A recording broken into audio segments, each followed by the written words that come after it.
સીઆરપીએફની training પૂર્ણ કરી અમરેલી મુસ્લિમ સમાજનું ગૌરવ વધાર્યું।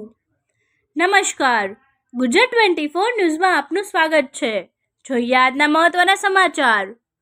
અમરેલીના મુસ્લિમ યુવક આફતાબ અલ્તાફભાઈ શેખએ પેરામિલિટરી સીઆરપીએફની ટ્રેનિંગ સફળતાપૂર્વક પૂર્ણ કરી વતન પરત ફરતા સમગ્ર શહેરમાં ગૌરવની લાગણી જોવા મળી રહી છે। આ શુભ અવસરે અમરેલીના કોલેજ સર્કલ ખાતે વીર પુરુષોને પુષ્પવર્ષા કરી તિરંગા સાથે ખુલ્લી જીપમાં વિશાળ બાઇક રેલી સ્વરૂપે મુખ્ય માર્ગ ઉપર પસાર થયેલ હતી। તેમના સ્વાગત તથા સન્માન સમારોહનું આયોજન કરવામાં આવ્યું હતું, જેમાં મિત્રો, સગા સંબંધીઓ, ગ્રામજનો, શહેરવાસીઓ તેમજ દેશપ્રેમી તમામ જનતા ઉમટી પડી હતી। અમરેલીના મુસ્લિમ યુવક આફતાબને બાળપણથી જ દેશ માટે સેવા કરવાની પ્રબળ ઈચ્છા હતી।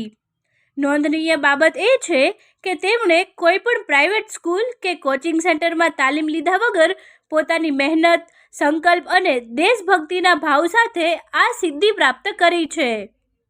તેમની આ સિદ્ધિ યુવા પેઢી માટે પ્રેરણારૂપ બની છે અને સમગ્ર અમરેલી જિલ્લાના મુસ્લિમ સમાજ માટે ગૌરવની બાબત છે।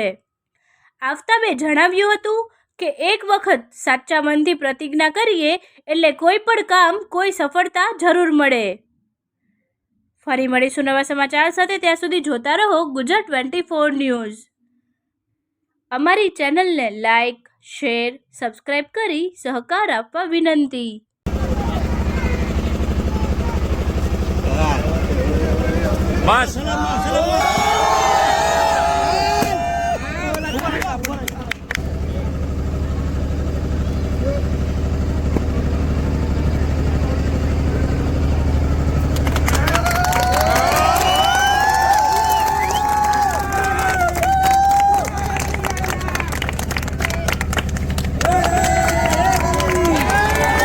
મારું નામ આફતાબ અલ્તાફભાઈ શેખ છે।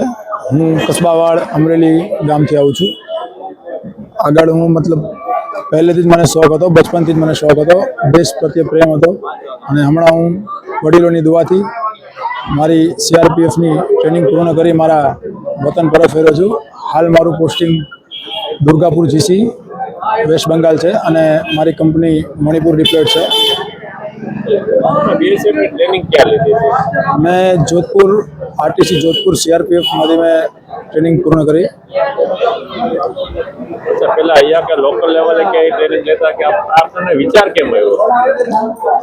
અહીંયા અમરેલીમાં અખાડેથી બધા રનિંગ કરતા અને તેમને જોઈને મને પણ એમ થયું કે જો હું અખાડે રનિંગ શરૂ કર્યું અને બીજા બધા લોકોથી મને ખબર પડી કે આ રીતે જોઈન થવાય છે પછી, અને મને પહેલેથી જ દેશ પ્રત્યે પ્રેમ હતો, મને માર્ગદર્શન મળ્યું બીજાથી અને પછી મેં આગળ મારી ટ્રેનિંગ શરૂ કરી।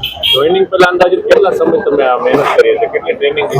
જોઈનિંગ પહેલાં મેં અંદાજે 4 વર્ષ સુધી ટ્રાય કરી, અનેક પ્રયાસો કર્યા, 1-2 વાર નિષ્ફળ ગયો, પછી લાસ્ટમાં હું પાસ થયો 2024માં। સીઆરપીએફ પહેલા તમે કોઈ પ્રાઇવેટ ટ્રેનિંગ સેન્ટરમાં કોઈ ટ્રેનિંગ લીધી કે એવું ખરું? નહીં, મેં પ્રાઇવેટ કંઈ ટ્રેનિંગ નહીં લીધેલી, સીધું જ મેં મારા ગ્રુપની સાથે મેં પ્રિપરેશન કરીને અહીંયા હું આવ્યો છું।